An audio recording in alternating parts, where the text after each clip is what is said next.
Wow, how great has it been to be here today? Yeah, I get to celebrate my birthday in church, no better place to be. And I'm just coming off a family vacation too. So I've had a great week, and actually, I can say welcome home to myself. So I'm fired up about that. And welcome home to all of you.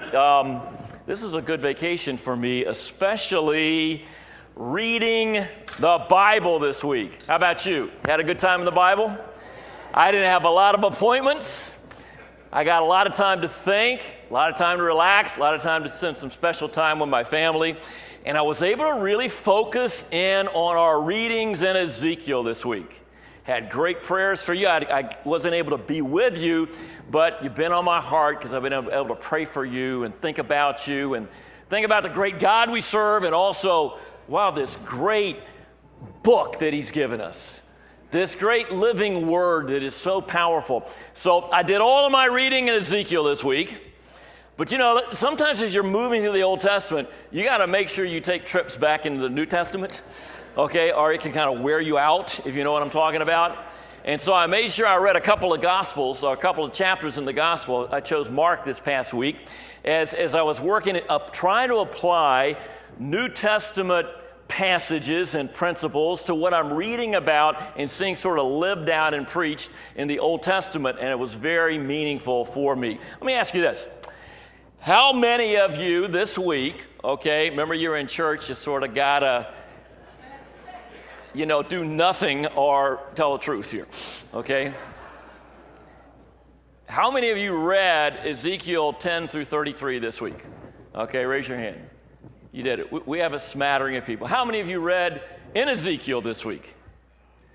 All right, okay, that's good, and I'm sure a lot of you are just choosing to rest your arm, okay? And that's fine too. I do want you to know, it's been over half a year. Can you tell we're not backing off this?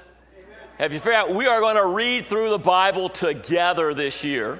And for some of you, it's the first time you've ever done it. And it's so amazing and powerful. Wherever you are, just jump back in today and get started.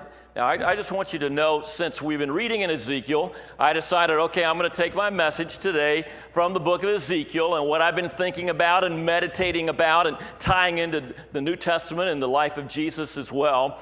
And I'd like to make my purpose this morning crystal clear.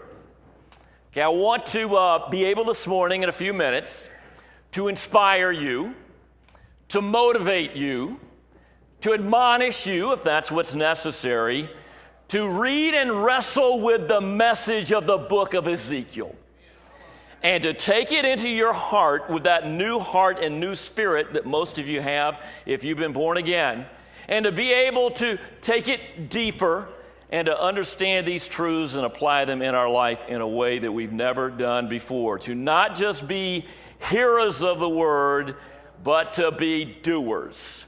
All right, let's open up to the book of Ezekiel. I'll give you a couple of historical reference points so you can know, if you're not familiar with this book, exactly what it is and what we're looking at.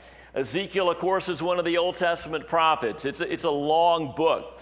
If you've been working faithfully through this, like chapters 10 through 32, as you start working through 10, 11, 12, 13, 14, 15, you are ready for a breath of fresh air.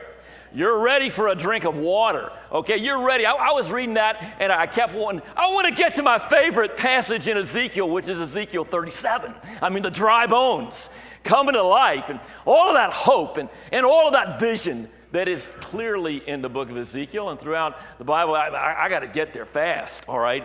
Because it was very, very challenging reading. Some of you know that Ezekiel was among the Jews who were exiled into Babylon in 587 BC. So they were not in their home country.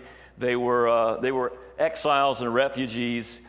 Ezekiel got his call to be a prophet, to be in the ministry, to be a preacher when he was there in Babylon. He was married. He had a wife, according to chapter 24. He had a house, according to chapter 3. He was from a priestly family. He was, as we like to say it sometimes, a kingdom kid. He grew up in and around a church, and his parents were very involved. he realized that his basic purpose and his message, especially in those early years of his preaching, that he was called to relay the stern, heart-rendering, hope-crushing word of divine judgment on his own people and then the nations around him. That was a challenging task. His was not a message of good news until after the fall of Jerusalem, and then the message came from God to give this message of restoration and hope. Yeah, the best is yet to come. It's coming, but it's going to be a while. But, well, he had a challenging message to give, and if you've read this, you know exactly what I'm talking about. Oracles against his own people, oracles and laments with the nations, and then a promise of restoration and renewal. A couple weeks ago, John Smith did a great sermon about the Lord being our, you remember? Our shepherd. Isn't that great?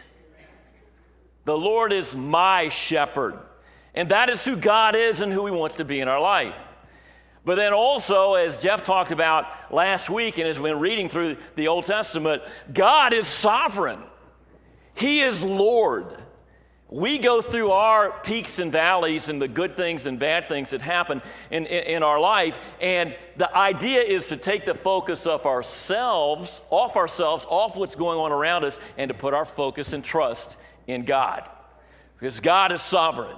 He's the principal character in the Bible that we read about, and not us. There's so many great things in the book of Ezekiel. You'll remember if you've read through it. I mean, there's that opening vision in chapter 1, and that reminds you a little bit about Isaiah's vision, his initial vision in Isaiah chapter 6. There's that challenge to be a watchman, do you remember?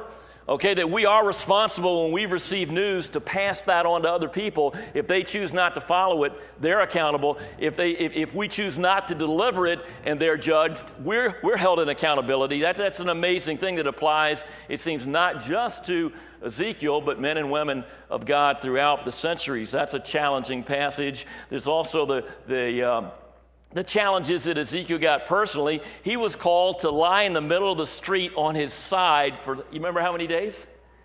390 days. Now, how would you like that? I mean, I know some of you are going, like, wow, it's a challenge to come to midweek. Okay, but how about if the elders got him and said, okay, guys, here's what we're going to do.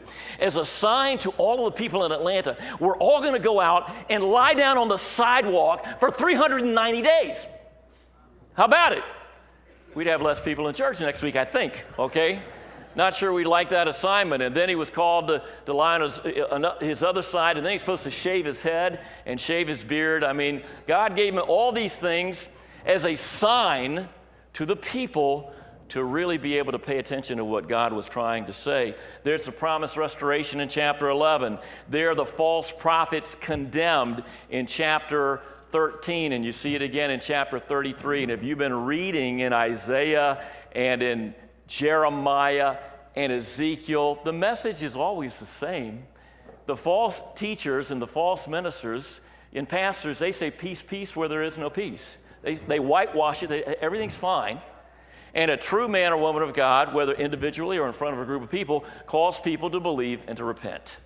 And it's a clear message throughout, whether it's popular ever or not. And then we keep on reading. You remember in chapter 18, don't you love that passage where it talks about the sins of the father are not computed onto the kids, but every person stands before God and gives personal accountability in their own life.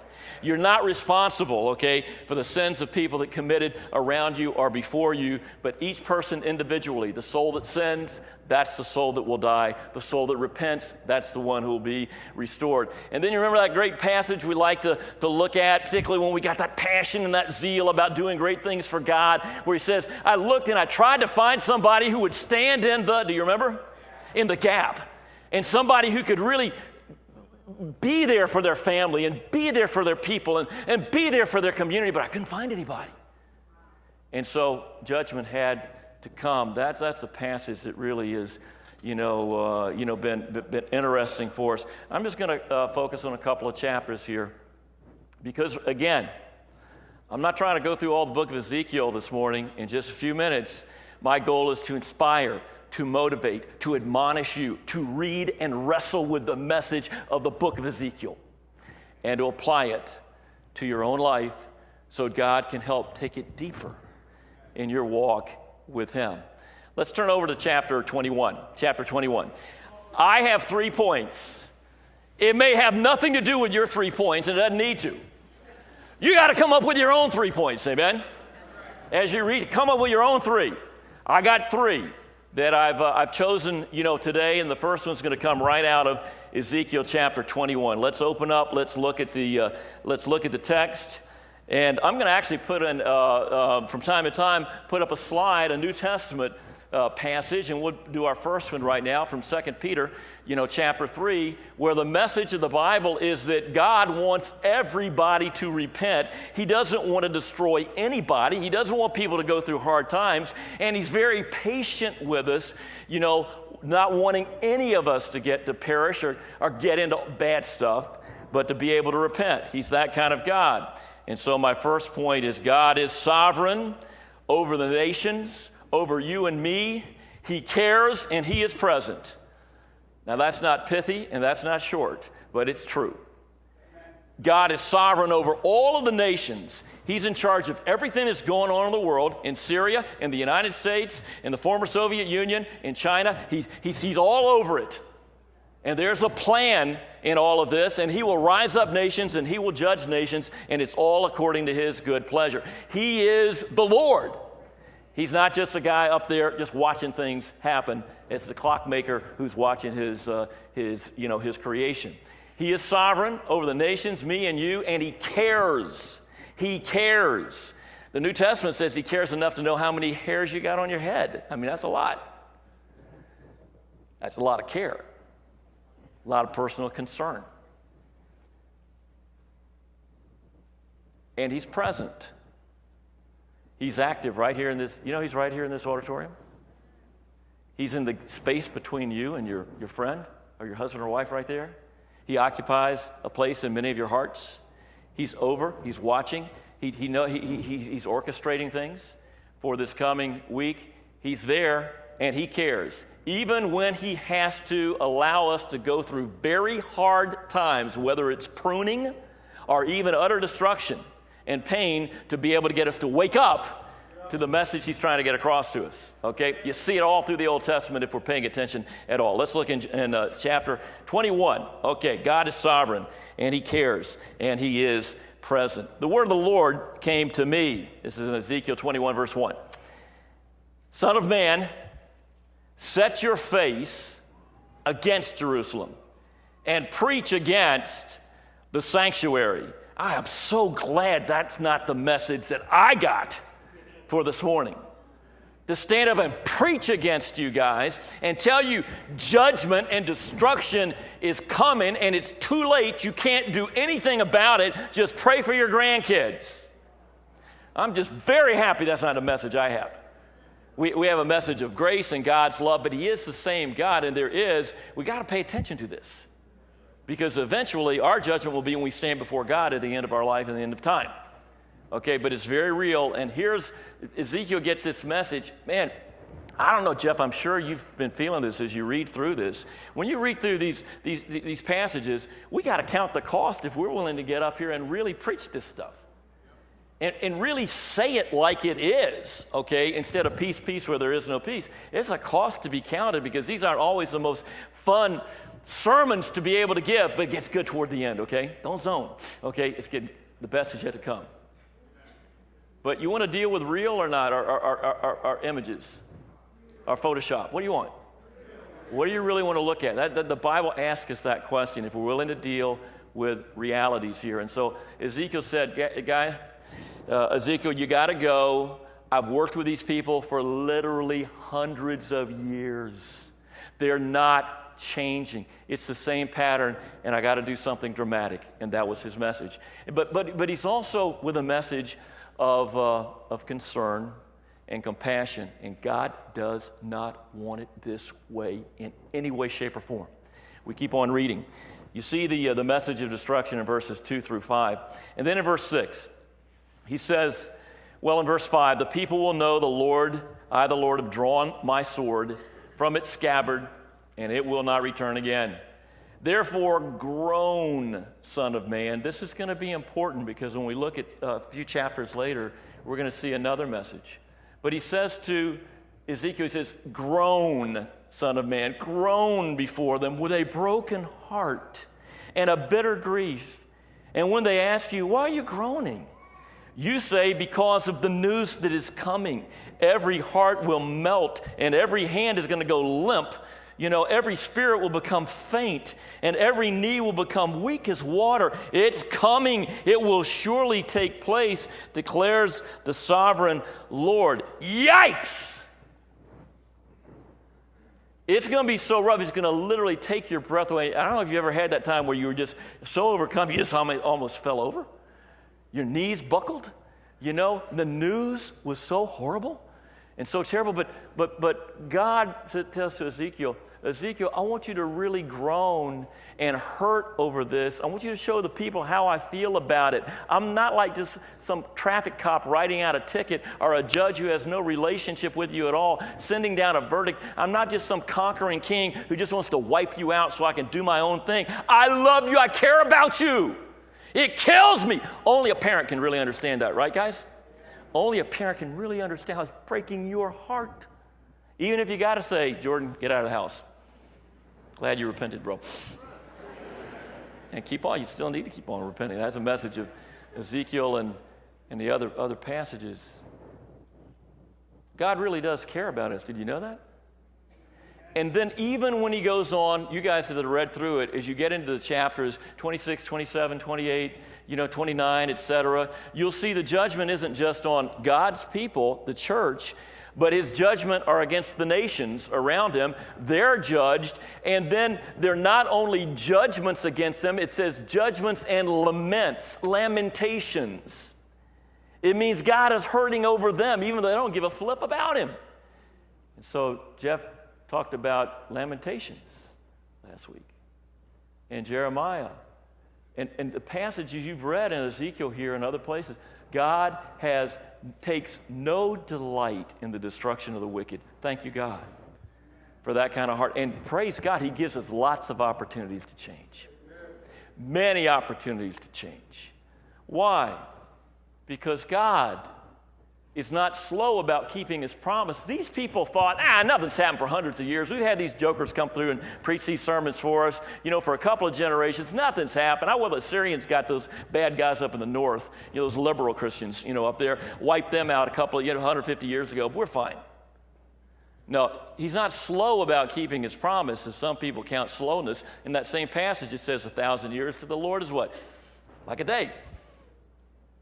He is patient with you, thank you, God, not wanting any of us to perish. He doesn't want any of us to mess up our lives, mess up our marriages, mess up our mental health, mess up our spiritual life, much less our eternal destiny. I just want us to be thankful about this. There's so much in Ezekiel. They're allegories, they're parables, they're visions, they're promises, they're prophecies, they're judgments. There's hope of restoration to be able to come, but we just have to really understand that God will allow you and me to make decisions that will cause us to be separated from him in this life and forever. He will allow us to go there. He'll hurt, he'll weep. The people around us that are his leaders will weep and cry and hurt as well, but God will let us go, and that's what Romans 1 is about too, right? You guys who know the New Testament. What's the message? Listen to God and change. Amen. It's great news. Secondly, though, not only is God sovereign over the nations, over me and you, and he cares, and he's present, but secondly, God is Lord of all. We can never back off that message in the Church of Christ. That Jesus is Lord, not just of heaven, but of the church. He is Lord of all. Alicia, great confession. Born again. Jesus is what? All right, yeah, there you go. Easy to say, tough to put in practice on Monday afternoon. And thank God for his grace, but that is the commitment. That is the stance. Can we say it together? Jesus is Lord. Jesus is Lord. Oh, that's not cultish, that's just true. That's just true. And he's Lord of all, and it's why we're called to have some time with God at the beginning of every day and just reaffirm that, because you're going to need it for the rest of the day, right? To keep him as Lord. Easy to have a God up there somewhere, and easy to have a Savior out there who's hanging out and going to take care of you at the end. But to have a Lord of all of your life. And Ezekiel, to me, there is no passage, there is no chapter in the entire Bible other than what is described in Hebrews chapter 5, where Jesus with loud cries and tears begged God that there would be some other way, as described blow by blow in the Gospels, in Matthew chapter 26 and other places. And it says he learned obedience and reverent submission from God. Even Jesus Christ learned it because he had to be surrendered and to stay surrendered. Do you know that's what taking up the cross every day is all about? Staying surrendered?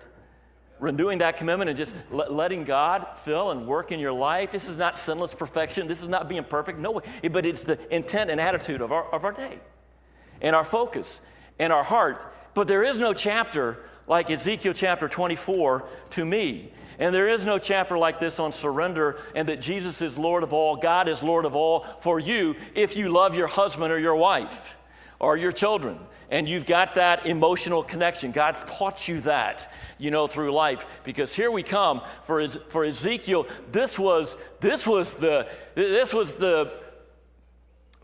big moment. Just like Abraham had that big moment with Isaac on Mount Moriah in Ezekiel chapter 24. Really ask you to give your heart and focus on this. This is important. We're going to start reading in verse 14. It takes up from our last point. I, the Lord, have spoken. The time has come for me to act. I will not hold back. I will not have pity, nor will I relent. You will be judged according to your conduct and your actions, declares the sovereign Lord. That's what we've been talking about in the first point. But now it gets personal. The word of the Lord came to me, Son of man, with one blow in an instant, I am about to take away from you the delight of your eyes. Do not lament, do not weep or shed any tears. Groan quietly. Do not mourn for the dead. Keep your turban fastened around and your sandals on your feet. Do not cover the lower part of your face or eat the customary food of mourners. So I spoke to the people in the morning, and in the evening my wife died. The next morning I did as I had been commanded.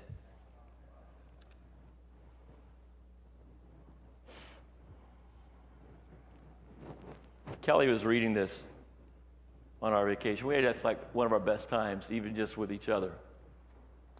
And she was reading this, and she was like, this is radical what God asked these people to do. And not just Ezekiel. I mean, lying on your side for 390 days is not chopped liver.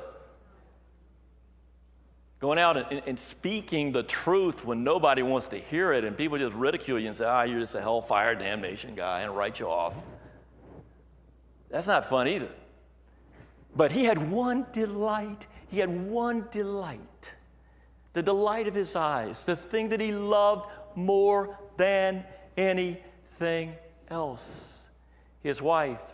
And God said, as I cannot get these people's attention.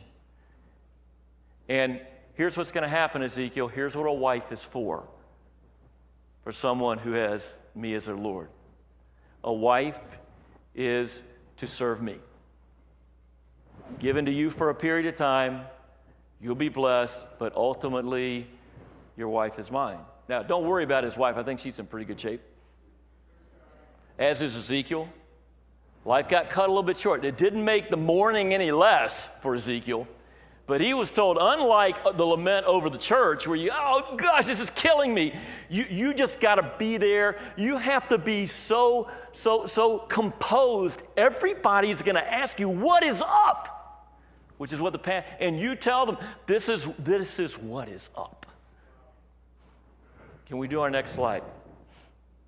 Jesus had something to say about this, about being Lord, what it means to really love God with all your heart, soul, mind, and strength, to be a follower, a disciple, not just a believer or church attender. He said what was involved in following him. Now, this is a high level of commitment, isn't it? But this is what it means when Jesus is Lord of all. If anybody loves his father or mother more than me, he's not worthy of me. Is it worthy to love your father or mother? Is it worthy to love your wife or your husband? Is it worthy to love your kids? Nothing could be more worthy in this life. It cannot take precedence over Jesus being Lord of all. Or you can come to church, but you just can't be worthy of really calling yourself a disciple. This is why we have to work at this every day, have you noticed?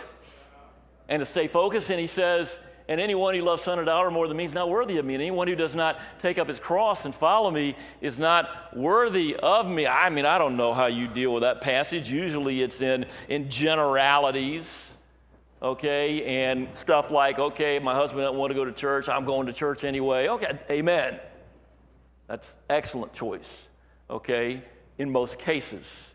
You know, you don't ride on somebody else's coattails about your commitment or your walk with God. But sometimes that's about where it's at, or our parents think we're a little weird or crazy after we get baptized and try to really live for God, and all of a sudden we made that big change.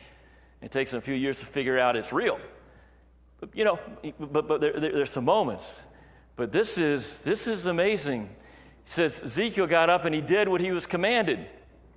And what Kelly said is, I think sometimes it's just so ridiculous, the things that we complain about having to obey. I got to get up in the morning and pray.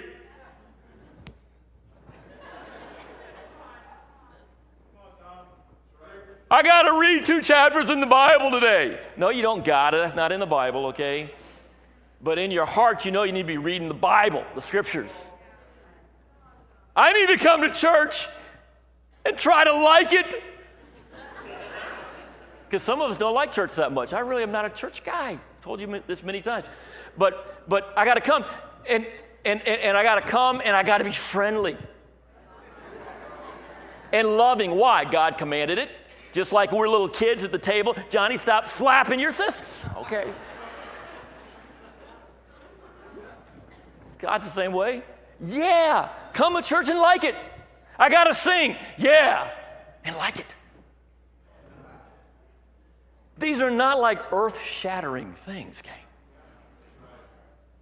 I need to try to turn off the TV or change the website if something's going on that's a little sketchy. That is not like we are not talking Ezekiel 24 here. I got to be patient in tribulation and in traffic. It's hard. It's hard. But let's do some comparison here. Honestly, things that sometimes we that are commanded in the Bible, they're like such low-level stuff, but we kind of grew up self-centered and have a world around us and not even realize that God has given all this for our benefit. It'll make us happier. Oh, no, I got to love my wife. Stephen, you got to go pray with Michelle today and love her. I know it's hard sometimes.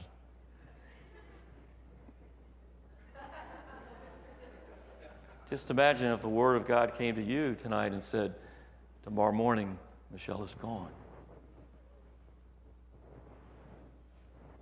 Or Madison. But I'm going to use it to my glory. You need to sing that song, I Surrender All. And remember Jesus is Lord. We're going to do it right now. Got two songs we're going to sing before we're done. The first is I Surrender All. You can grab a songbook, you can see the words, you can see them up here. This is not theory, gang. Let's do the next slide. Jesus said, in the same way, any of you who doesn't give up everything you have, you can't be a disciple. It's surrender to God for His purposes and to use it, and He will bless us. I mean, most of our life is going to be awesome, but there are going to be some times where it's a little challenging. So I want us to sing one verse of this together, and then Sherwin's just going to play the music, and we're going to put the second and third verses up on the screen or in your songbook and look at it and see, is this where you're at? You know, and can I recommit myself this morning, or maybe for the first time in my life, I'm gonna surrender, okay, and let God be sovereign and Lord of my life, and amen. Enjoy it from day to day, whatever comes my way. Let's sing this first verse. All to Jesus I surrender, all to Him I freely give. I will ever love and trust Him in His presence daily live.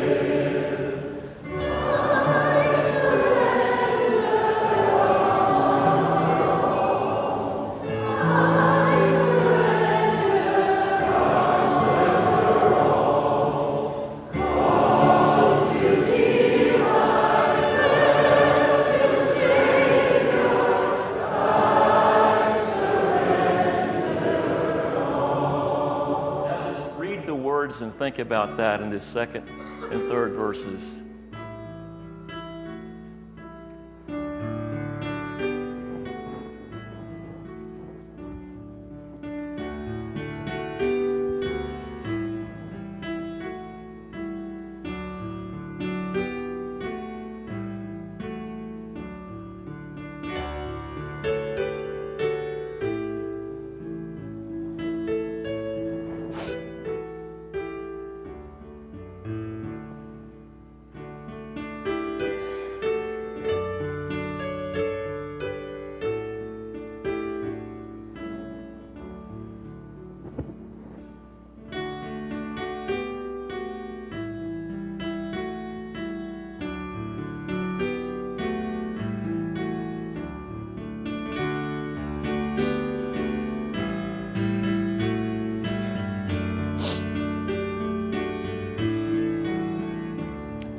I surrender all to Thee, my blessed Savior. I surrender all. You know, you tell me. You've been reading Genesis, Exodus, Leviticus, Numbers, Deuteronomy, Joshua, Judges. You've been reading through the Kings, Chronicles, 1st and 2nd Samuel. We're deep into the prophets now. You read your Bible, your New Testament as well. And you tell me, the God that you're meeting there, the one who's communicating to you and to your heart, where do you think He would be at on this question? A couple of weeks ago, there were over 1,000 people in church here and up at campus service, up at KSU, in Rome with the Edge Leaders Retreat. Last week, there were about 760 people here, primarily because there were a lot of Labor Day kind of vacations traveling. But let's just use those two numbers. What do you think God would prefer? Have 1,000 people here that are really interested in enjoying themselves, trying to live basically a good life and, follow Christianity? Or 750 men and women who've surrendered all? Jesus really Lord of their life?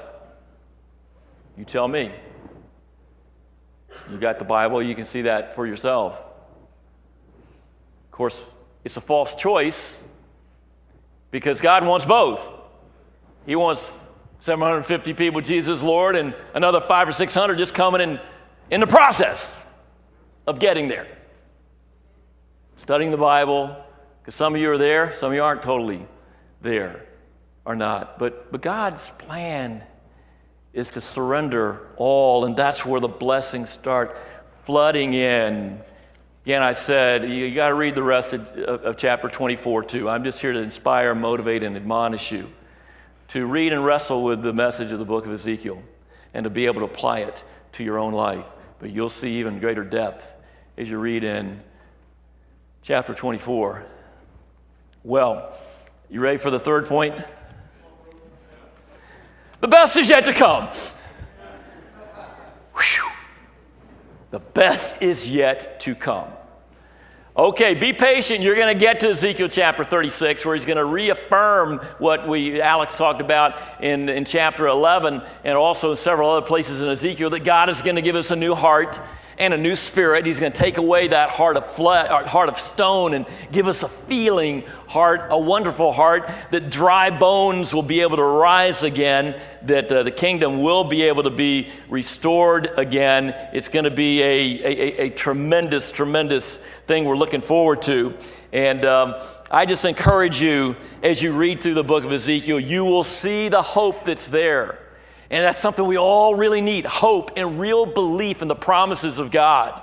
First of all, I hope today we can be thankful we live in the age of the new covenant, okay? And that we have our Holy Spirit actually within us. The blood of Christ cleanses us from sins. We're saved by God's grace, but Jesus is still Lord of all. So much to be encouraged about.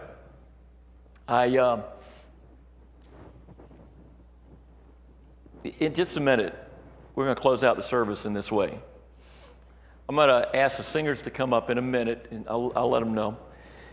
And we're going to close out the service with singing one of my very favorite songs, Deeper.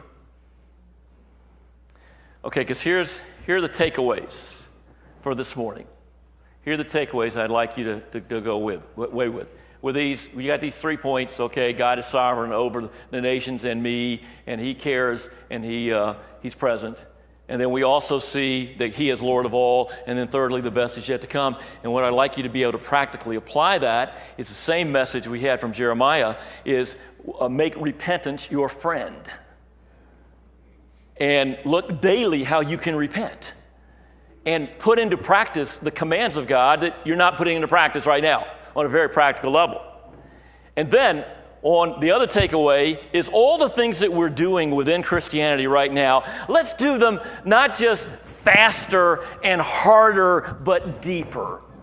Okay, and I am definitely one of those guys. I know myself, and I've got discipling on it as well, from God, from you, from other people. I like to go faster, and I like to go higher, and I like to go harder. Come on. I mean, I like that. And what I've needed through my life, I've made progress in the last few years, is to slow down, listen, and go deeper. Deeper convictions, deeper faith, deeper love. Digging into the Bible deeper, not just those verses that I get fired up about, but digging on in a much deeper way. I know I tell you this sometimes when I'm on vacation with my son, but our favorite thing to do is to go diving. And, there's just stuff you see down there 30, 40, 50, 100 feet. You just don't see looking out from your condo. Or splashing around on the edge, or even feeling the current as those waves are hitting the shore. But you go down deeper. There's whole life forms down there. There's so much to see and to be able to appreciate not only what's on top, but what's down deeper. And that's, wow, I know Jeff and I, that's our prayer for our elders, is that this year we're just going to be reading through the scriptures and just going deeper with God. First and foremost, deeper with God in our relationship with God. How's that sound? deeper, closer walk with God. It is absolutely possible for each one of us. We can be just as close to God as we choose to be. We can get started on that, today. Deeper in our relationship, with God. Deeper in our marriages. We got some married people here. Dynamic marriage is good. It's a tool. Use it, but we can work on that every day. That's my prayer for all of us as married couples, that we'll get deeper in that love for each other. I've been married like 38 years coming up in a couple of months, okay? In my 30s, I was a knucklehead.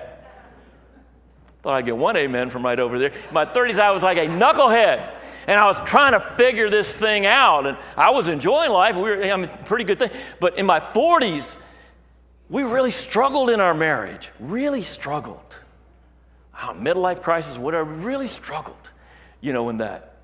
And then, the last, 10, 12, years, it's been all, we're doing better than we ever have before, right, Kelly? Wasn't this the best vacation? It was deeper. You can get more romantic when you're moving toward 38 years of married. Way better than 20 years of marriage, and way better than 7, okay? That's possible. It is great. It's great to be in love and to go deeper in your marriage and be tighter and better than ever before. But some of you might be in that 30, 40 thing I was talking about, regardless of your age. But the best is yet to come. You can have an awesome marriage. Take it deeper with God. Get the help that you need. Be willing to work on it for a few years. Okay? It's going to be great. You can have deep, wonderful relationships in the church, right? Anybody been hurt by the church? Just throw your hand up. Yeah, okay. Okay, everybody has. It's let you down from time, hurt, but you can really feel deeply about the people here and really care. It's possible, even if you're not even a church person. Okay, you really can, because it's God's plan. You can deeply enjoy your male-female relationships if you're a single person. You really can enjoy them without having some agenda, some sexual agenda, or some kind of conquest agenda. You just you just love other, men love women, women love men, and it's pure, and it's beautiful, and it's holy, and it's not following the pattern of the world. You really can get there. Now, you may be a million miles from there now, but you can get there. You can.